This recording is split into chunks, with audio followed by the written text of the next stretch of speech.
kelihatan. Maaf Pak, mau tanya itu seputar garam Kebumen itu awal prosesnya bagaimana itu Pak?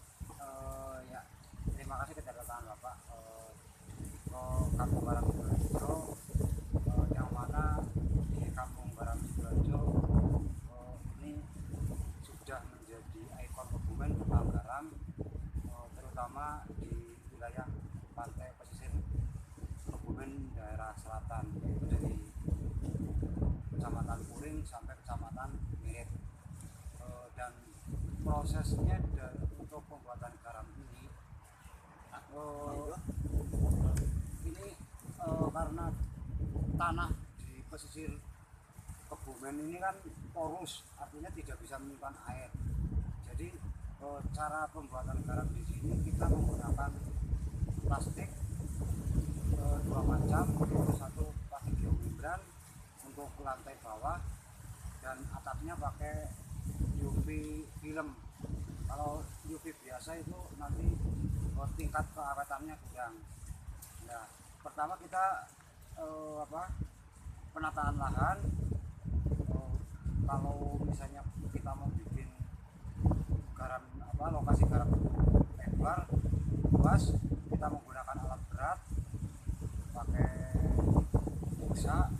Nah, setelah pakai alat berat itu pun langsung dibuat secara terasering, karena kalau terasering itu nanti memudahkan untuk mengalirkan air dari tanah satu ke yang lain. Nah, setelah itu kita membuat kerangka, udah selesai, terus kita mengambil air laut, itu kita dengan pompa air pakai spiral dan juga pakai pipa paralon. Kita ambil air itu, kita masukkan ke bak yang besar.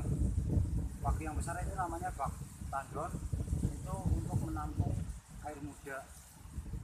Jumlah tanal yang dibutuhkan di sini itu minimal 6, jadi 7 dengan tandon. Jadi untuk 5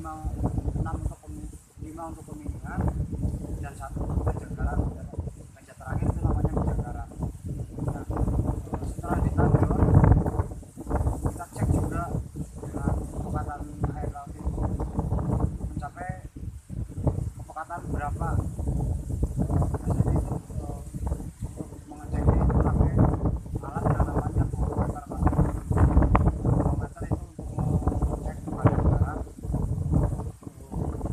Pada umumnya kalau kita pakai sumur pantek itu kisaran 2 sampai 3 BE. BE itu muatan garam. Nah, setelah itu kita tandon, kita alirkan ke tanal pertama atau peminihan pertama. Dari 3 di peminihan pertama kan masih sama BE-nya dengan yang ditandon. Di peminihan pertama itu kita tunggu sampai BE-nya naik, bisa mencapai 2 BE. Kenapa? Karena di BE5 itu lumpur sudah tidak tumbuh. Jadi kalau misalnya di tandon kelihatan kotor, ada lumpur, ada pasir dan segala macam, itu memang bawaan dari air tersebut itu masih mengandung lumpur dan macam-macam, pokoknya masih ada zat kapur, magnesium karbonat dan magnesium sulfat kalau nggak salah. Juga masih ada magnesium dan segala macam, boron, zat besi. Tapi itu nanti mengendap di masing-masing tanah peminihan. Peminihan pertama BE5 secara otomatis itu lumpur sudah tidak tumbuh. Di tandon, pasir yang kena kesedot di pipa dia sudah mengendap di situ. Di tanah berikutnya biasanya mulai ada warna putih tapi bukan garam, itu biasanya udah mulai mengendap dan kapur gitu. Nah, terus sampai ke tunnel ke peminihan keempat atau kelima. Di situ biasanya kita namanya dinamakan dengan bunker. Bunker itu peminian tapi untuk menampung air tua. Jadi kalau misalnya dari 1, 2, 3, 4 air yang tua kita tampung dulu di nomor 5. Setelah BE-nya cukup 25, baru kita masukkan ke meja garam atau meja kristal. Jadi prosesnya sebetulnya cukup lama, tapi alhamdulillah di sini dengan metode seperti itu, dengan sistem seperti itu, kita bisa menghasilkan garam yang bagus, terbaik di karena kenapa kalau nanti kalau ditanam timah prosesnya kita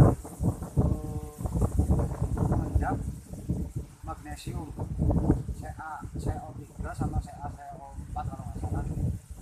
Nah, di tanam ke-6 meja kristal kita masukkan meja ke-6 meja kristal itu dengan kepekatan 25. Kenapa?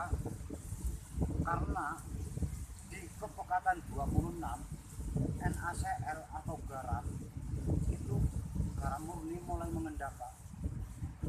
Jadi yang namanya kalsium dan kalsium karbonat dan segala macam itu sudah mengendap. Mengendapnya di mana? Itu melalui pipa kita saring di pipa di pengaliran air, itu kita kasih saringan.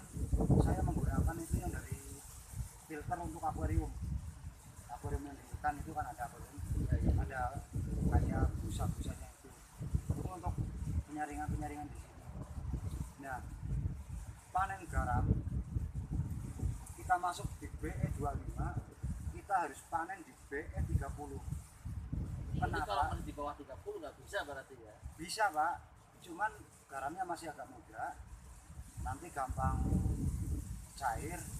Terus air yang ada di meja kristal itu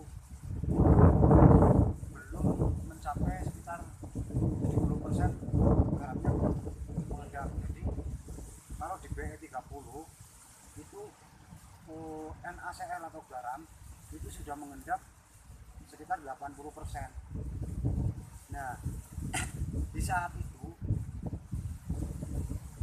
kita harus panen. Masih ada airnya enggak? Masih. Kenapa? Karena kalau panen garam tidak ada air, garamnya akan pahit. Kenapa? Karena tercampur oleh magnesium sama boron. Magnesium itu bisa jadi garam enggak? Bisa. Kenapa? Kalau magnesium garamnya itu lebih mahal. Dia bentuknya panjang, lincip, dia kayak tombak bentuknya tapi panjang-panjang. Itu juga harganya cukup lumayan. Kalau yang udah tahu ini bisa sampai 120.000 per kilo. Ya, itu garam magnesium. Tapi boronnya itu harus dibuang. Makanya panen garam harus di BE30. Itu nanti garamnya murni. Sisanya kemana? Sisanya itu air bitter namanya. Bitter itu sisa air garam. Ada manfaatnya enggak? Ada. Untuk apa saja? Satu, kalau air bitter bisa dijadikan garam magnesium. Yang kedua, diangkat langsung, kita saring, kita tambah magnesiumnya sama magnesiumnya, itu bisa untuk sakit gigi, obat sakit gigi sama koreng. Jadi nanti setelah kita panen, kalau ada airnya kita juga yang kotor-kotor juga bisa untuk menyusi garam itu. Itu nanti garamnya tuh kelihatan bersih. Bersihnya jadi bersih bening, bukan bersih kayak air susu. Itu enggak. Garam yang bagus itu harusnya bersihnya bening. Karena apa? Karena dia ini, Pak, NaCl murni. Dan untuk mencari murni itu di BE30. Kalau di BE di atas 30 itu sudah mengandung magnesium.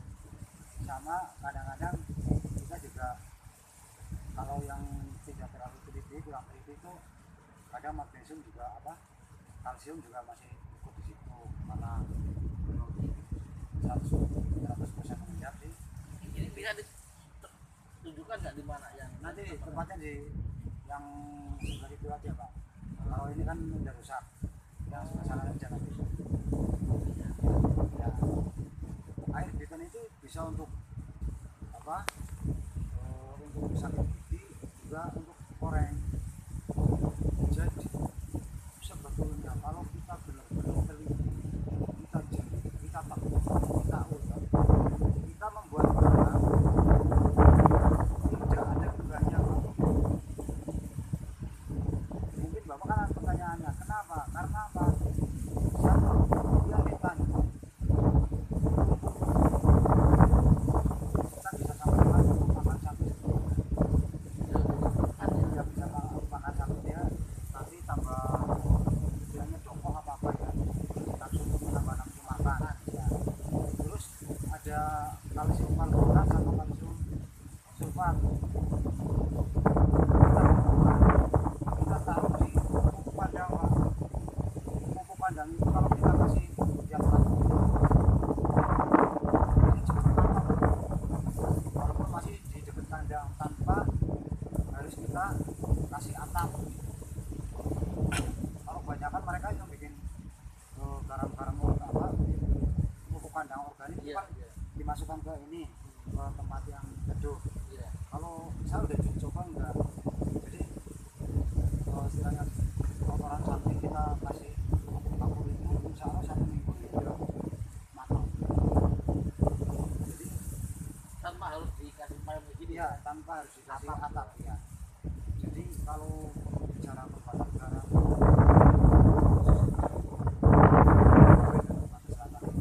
sebetulnya timbanya kalau kita bisa ya ini tadi, kita harus tekun, kita harus ulet, kita harus jeli, terus kita juga harus kreatif. Itu nggak ada sisa sama sekali, nggak ada apa limbahnya Pak. Beteng itu kita ambil bisa untuk tadi untuk sakit gigi, juga untuk koreng. Saya juga udah uji coba lagi ini untuk bahan tambahan pembuatan tahu Pak. Pembuatan tahu. Itu mana sih, Pak? Jadi di dalam perebusan kemarin nanti ditambah dengan itu sangat sekali. Itu 1 kilonya cuma paling berapa tanya? Nggak banyak, nggak nyampe 100 miligram itu enggak. Itu udah luar biasa. Dan ini masih alami, bukan bahan kimia. Kalau menurut saya sih alami lah, karena ini ya sebetulnya si residu itu juga bisa sisa. Kalau bisa memisahkan lagi juga kayak NaCl garam bisa jadi bahan peledak, tapi kan kalau di sini kan masih kalau kita punya alatnya seperti itu lah. Yang penting bisa bikin garam, kita ambil NaCl murni, sisanya nanti ada magnesium sulfat, bisa dimanfaatkan untuk yang lain, kita manfaatkan. Jadi kalau proses dari laut Pak untuk pembuatan garam ini bisa, kalau cuaca normal sampai 60 hari Pak. 60 hari. Tapi kalau di bulan Agustus, September, Oktober ini kisaran 45 sampai 50 hari.